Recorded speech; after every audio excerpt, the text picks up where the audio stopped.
Students अगर देखिए पहले वीडियो में जैसे बताया था कि इलेक्ट्रॉनिक जो स्वरूपन होता है, इलेक्ट्रॉन को देखिए वहाँ पे जैसे यहाँ पे एक KLMN होता है, मतलब एक कवच है, उसमें कितने इलेक्ट्रॉन बैठ सकते हैं। उसके हिसाब से देखिए वहाँ पे अगर हम KLMN करेंगे तो देखिए K में 2 इलेक्ट्रॉन बैठ सकते हैं, L में 8 इलेक्ट्रॉन बैठ सकते हैं, M में 18 और N में 32। तो इसने इलेक्ट्रॉन जो है वहाँ पे उसके बैठने की क्षमता होती है, और यही जो है कवच की महत्तम धारकता होती है। और उसी के अनुसार जो नीचे देखिए बॉक्स वहाँ पे दिया गया है, तो ये बॉक्स जो हमें क्या कर लेना है, समझ लेना है, और उसको जो है क्या कर लेना है, आपको हल कर लेना है।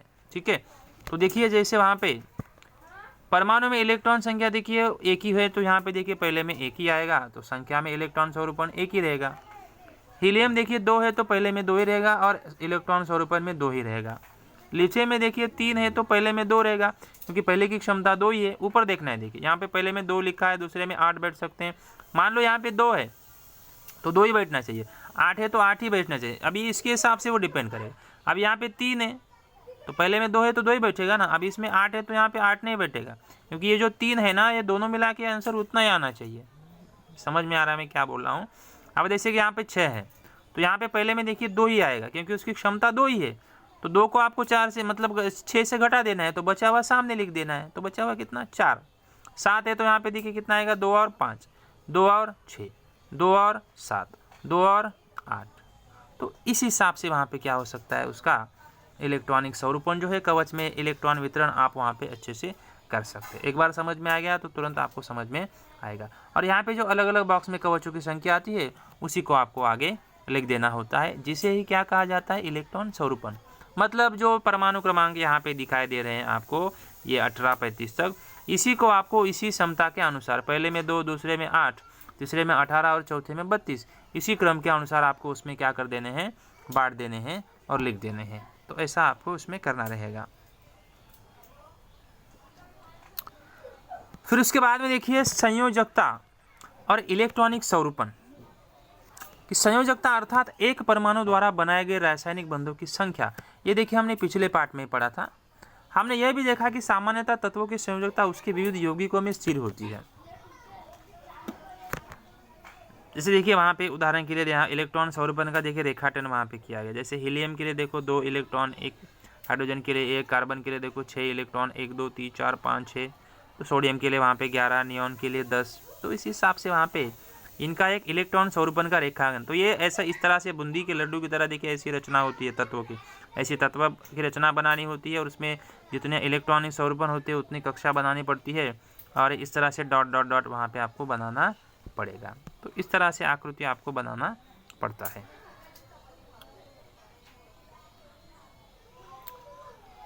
तो देखिए अभी पढ़ लेते हैं यहाँ पे कि तत्वों की संयोजकता यौगिक में उपस्थित देखिए रासायनिक बंध, इनसे संबंधित संकल्पना इलेक्ट्रॉनिक स्वरूपन के कारण ही होती है। संयोजकता मतलब क्या होता है, कुछ अलग नहीं होता है, तो वो केवल इलेक्ट्रॉन के स्वरूपन के कारण ही स्पष्ट होता है। और परमाणु स्वयं के बाह्यतम कवच के इलेक्ट्रॉन का उपयोग करके रासायनिक बंध बनाता है।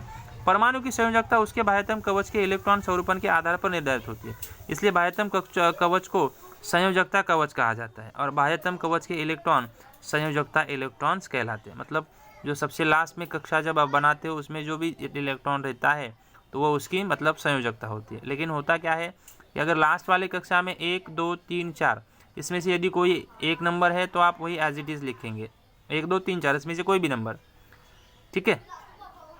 तो ये संयोजकता। अगर 4 से ज़्यादा है तो उसको देखिए क्या करना होता है, पता है, 8 से घटा देना होता है। इस बात का ध्यान रखेंगे। तो परमाणु की संयोजकता का संबंध परमाणु में उपस्थित देखिए संयोजकता इलेक्ट्रॉन की संख्या से होता है, यह स्पष्ट होता है। सर्वप्रथम देखिए हीलियम और नियॉन, इन तत्वों को देखिए, ये दोनों गैसीय अवस्था वाले तत्व अन्य किसी भी परमाणु से संयोग नहीं करते। ये तत्व रासायनिक दृष्टि से कैसे हैं, निष्क्रिय है, गैस है, अर्थात उनकी संयोजकता हमेशा शून्य होती है। शून्य होती है मतलब वो किसी के साथ में अपना लेन देन कर नहीं सकती, क्योंकि उसकी संयोजकता शून्य दून्य है। हीलियम के परमाणु में देखिए, हीलियम के परमाणु में 2 इलेक्ट्रॉन होते हैं और वो के कवच के पहले कवच में समाविष्ट होते हैं। हीलियम में देखिए इलेक्ट्रॉन को केवल एक के कवच है और वही बाह्यतम कवच भी है। के कवच की इलेक्ट्रॉन धारा का देखिए 2n का वर्ग है, 2 है, अर्थात हीलियम का बाह्यतम कवच पूर्ण रूप से भरा हुआ है। इसे ही हीलियम को इलेक्ट्रॉनिक द्विक कहते हैं। नियॉन इस निष्क्रिय गैस के इलेक्ट्रॉन स्वरूप में देखिए Kl, ये दोनों ही कवच होते हैं और यल यह उसका संयोजकता कवच है। यल कवच की जो इलेक्ट्रॉन धारकता देखिए 8 होती है। इससे स्पष्ट होता है कि नियॉन का जो कवच होता है ना पूरी तरह से भरा हुआ है, क्योंकि पहले में 2 और दूसरे में 8, वो पूरी तरह से क्या हो चुका है, भरा जा चुका है। तो 8 को 8 से घटा देंगे तो वहाँ पे 0 आता है, उसका मतलब वो पूरी तरह से भरा हुआ है। तो इसे ही देखिए नियॉन में इलेक्ट्रॉन का अष्टक ऐसे कहा जाता है। अष्टक मीन्स 8 इलेक्ट्रॉन वहाँ पे पूरे हैं। तो के, यल और यम इन कवच में देखिए इलेक्ट्रॉन रहने वाले निष्क्रिय गैस अर्थात ऑर्गन है। और यम इस कवच की इलेक्ट्रॉन धारक अगर हम बात करेंगे 2 गुना 3 का वर्ग तो 18 हो जाएगा। परंतु ऑर्गन में देखिए यम इस संयोजकता कवच में केवल 8 इलेक्ट्रॉन दिखे, तो उसका अर्थ है कि निष्क्रिय गैसों के संयोजकता कवच में 8 इलेक्ट्रॉन हो सकते हैं, अर्थात संयोजकता कवच में इलेक्ट्रॉन अष्टक भी हो सकता है। और इलेक्ट्रॉन अष्टक या द्विक वहाँ पे पूरा हो सकता है, तब संयोजकता वहाँ पे क्या हो सकती है, 0। यानी अगर किसी के आखिरी कक्षा में 2 आए तो उसका संयोजकता 0 हो जाएगा।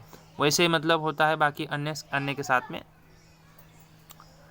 निष्क्रिय गैसों के अतिरिक्त अन्य तत्वों के इलेक्ट्रॉन स्वरूप पर देखना है हमें, तो ऐसा दिखाई देता है कि उसमें इलेक्ट्रॉन अष्टक स्थिति है नहीं, या उनकी इलेक्ट्रॉन अष्टक स्थिति अपूर्ण है। जो हाइड्रोजन के बारे में यह कह सकते हैं कि हाइड्रोजन का जो द्विक होता है ना वो अपूर्ण होता है, यानी कि उसमें कोई दोनों इलेक्ट्रॉन होता ही नहीं है, वो केवल एक ही इलेक्ट्रॉन उसमें होता है, द्विक इलेक्ट्रॉन उसमें होता नहीं है। तो इस तरह से देखिए ये संयोजकता इलेक्ट्रॉन था।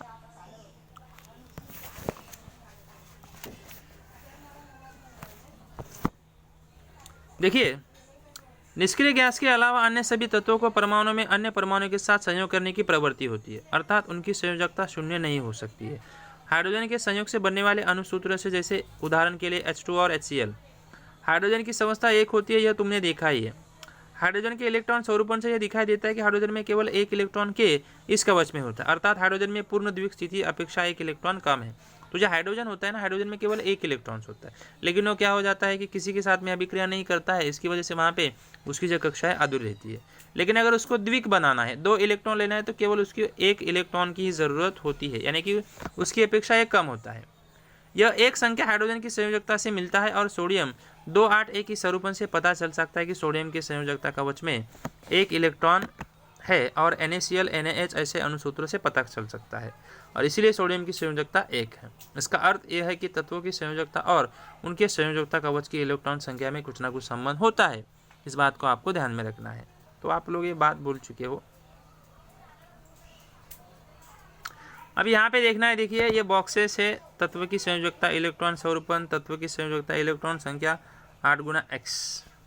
तो ये आपको बाद में करना रहेगा, ये आपके लिए एक्टिविटी शीट रहेगा।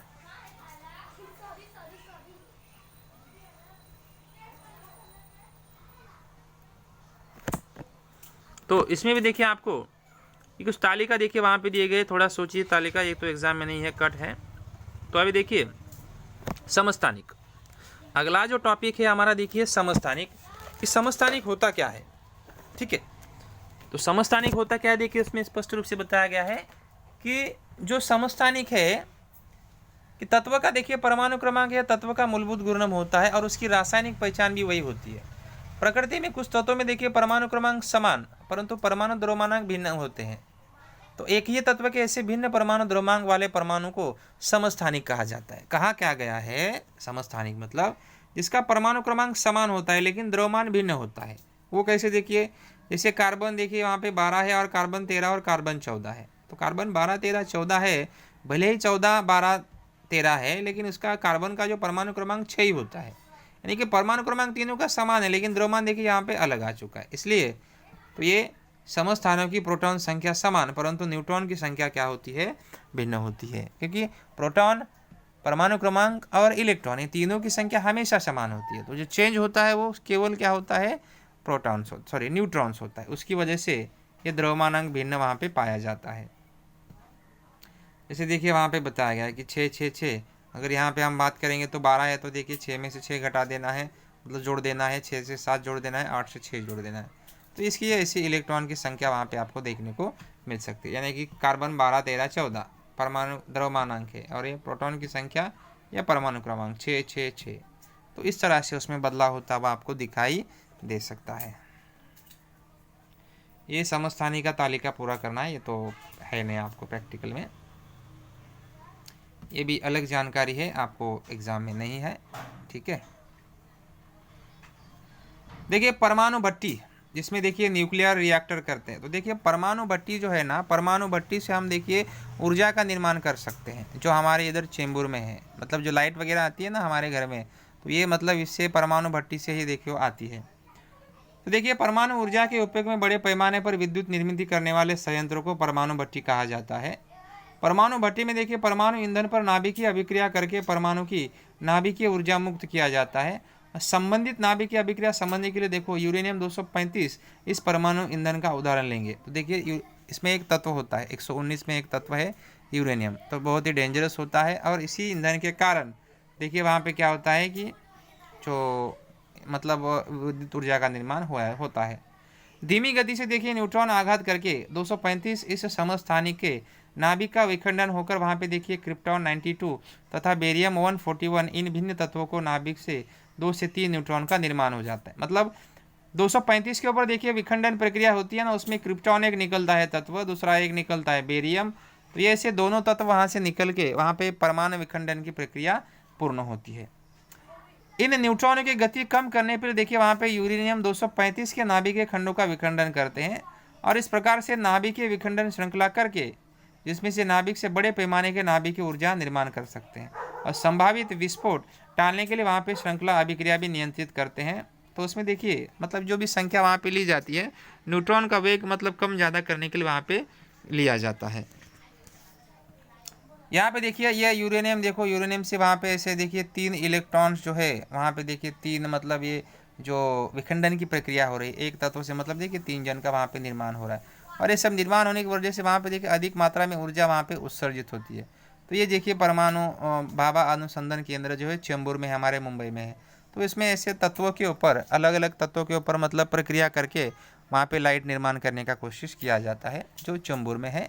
सबसे ज़्यादा जो है यूरेनियम इस तत्व का ही इस्तेमाल किया जाता है, क्योंकि दुनिया का सबसे बड़ा विशाल सबसे डेंजरस सबसे घातक जो तत्व होता है वो यूरेनियम है। तो उसी के माध्यम से वहाँ पे किया जाता है। अभी फिर देखिए उसमें ये तो बताया गया है यहाँ पे, उसमें देखिए एक संचलक होता है एक मंदक।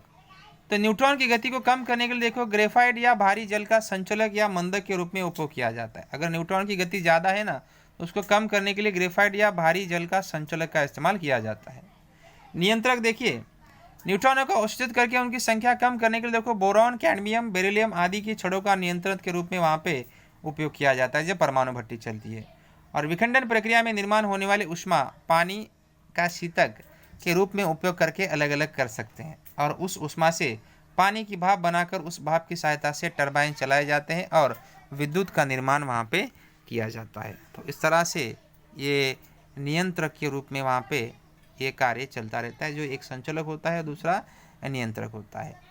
इसी के साथ में आगे भारत में देखिए 8 स्थानों के परमाणु विद्युत निर्माण केंद्रों में कुल 22 परमाणु भट्टियाँ हैं। मतलब भारत में देखिए कुल मिला के ऐसी 22 परमाणु भट्टियाँ आपको मिलेंगी। अप्सरा यह देखिए मुंबई के भाभा परमाणु अनुसंधान केंद्र में 4 अगस्त 1956 को कार्यान्वित हुई है। ये भारत की सबसे पहली परमाणु भट्टी है जो अप्सरा के नाम से जाना जाता है, जो मुंबई में हुआ था। भारत में देखिए थोरियम 232 इस तत्व के भंडार बड़े पैमाने पर होने के कारण भारतीय वैज्ञानिक ने आने वाले समय के लिए थोरियम 232 से यूरेनियम 233 इस समस्थानिक के निर्माण पर आधारित परमाणु भट्टी की योजना विकसित कर चुकी है। तो ये अप्सरा करके बहुत ही बड़ा मतलब अनुसंधान केंद्र है जो हमारे मुंबई में है। तो इस हिसाब से जो है हमारा जो ये 5वां लेसन था यहीं पे ख़त्म होता है। नोट्स आपको भेज दिए जाएंगे जिसे आपको अपने साइंस के नोटबुक में लिख लेना है।